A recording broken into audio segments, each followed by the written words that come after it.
victims of the California fires cannot get back on their land to clear up the debris because apparently you need a permit to do so. So there are people out there in California standing outside of their property trying to see if they can salvage anything, but also trying to see if they can start the cleanup so that they can start to rebuild.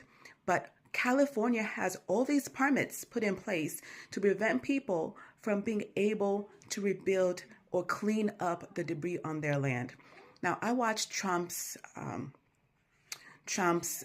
presentation and visit to Palisades, and he was sitting right next to the mayor of LA. It was a bunch of other people that were representing their communities.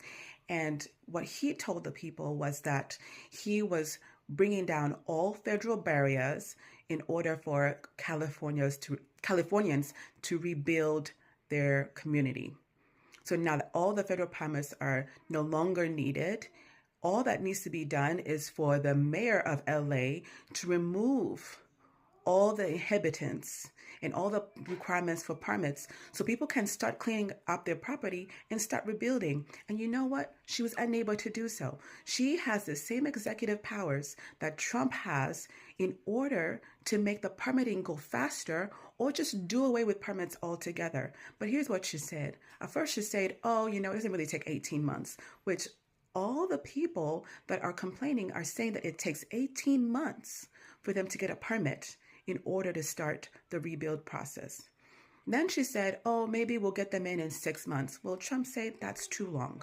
Then she said, oh, we'll see, we're working with the communities and maybe we'll get it done in a week. And Trump said, it's a long time. A week is a long time to be standing outside of your property, wondering if your permit to clean your own trash is needed.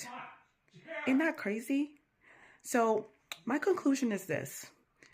The mayor of California is in cahoots with BlackRock or any of these other big companies that is waiting for people to lose their spirit on rebuilding so that they can come in and buy all their land for pennies on a dollar.